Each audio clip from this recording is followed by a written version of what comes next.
நான் எந்த வீடியோலாம் இவங்கள பாருங்க, இவங்க என்ன பேசியிருக்காங்க நான் இது வரைக்கும் நான் போட்டதே இல்லை. ஆனா இவங்க என்ன பேசியிருக்காங்க நீங்களே பாருங்க.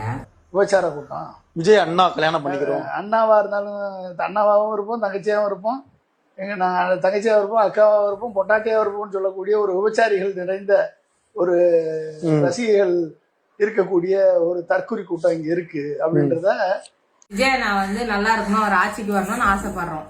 அது எங்களோட சம்பந்தப்பட்டது, தனிப்பட்ட விஷயம். அது பேசுறதுக்கு உனக்கு ரூல்ஸே இல்ல. அப்ப நீ விஜயண்ணா பின்னாடி போறவங்க எல்லாருமே விசாரம் பண்றாங்கன்னா அப்ப அந்த 1 வயசு குழந்தையில இருந்து 80 வயசு பாட்டி வரைக்கும் நீங்க கேக்குறீங்களா? உங்களை தப்பா கேக்குறீங்க. அப்ப உங்க வீட்டுல யாரா விஜயண்ணா ரசிச்சு இருக்க மாட்டாங்களா? உங்க ஒரு குடும்பம் இல்லல்ல, உங்க குடும்பம் ஒரு குடும்பம் இல்ல, உங்க வீட்டுல எத்தனை குடும்பம் இருக்கு? அவங்க எல்லாரும் இந்த மாதிரி சொல்ல முடியாதா? எல்லாரையுமே அப்படிதான் சொல்லுவேப்பா. பொண்ணுங்களை விஜயண்ணா பின்னாடி இருக்கிற பொண்ணுங்களை எல்லாரையும் இந்த மாதிரி கேட்டது தப்புன்ட்டு அந்த மாதிரி மன்னிப்பு கேட்கணும். டிவிக்கு தமிழக வெற்றி கழகத்துல கட்சியில இருக்காங்க பெண்கள், அவங்கள இது கேட்கல. நாங்க எங்க விஜயண்ணாவை ரசிக்கிற மக்களுங்களை எல்லாரையும் சேர்த்துதான் கேக்குறாங்க. அதனால பெண்களை கேக்குறது தப்பு. ஏன்னா பெண்களை கட்சியில இருக்கிறவங்கள நீங்க பேசல, ரசிக்கிற எங்களையும் தான் நீங்க பேசியிருக்கீங்க. அதனால சொல்றேன். இது ஏன் சொல்றேன்னா நாங்க அவரை ரசிக்கிறோம், ரசிச்சுதான் அவருடைய போட்டோ அவங்க பாருங்க எங்க வீட்டுல.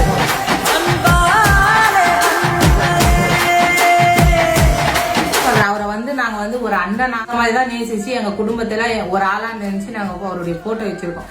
குழந்தைங்களும் சம்பந்தப்பட்டிருக்காங்க. ஏன்னா குழந்தைங்களும் அவரை ரசிக்கிறாங்க. விஜய் மாமா போறாங்க. அதனால அவங்களே தப்பாக்கு. அதனால என் குழந்தை நன்றியில எவ்வளவு பொம்பளை குழந்தைங்க வீடியோ பண்ணிருக்காங்க.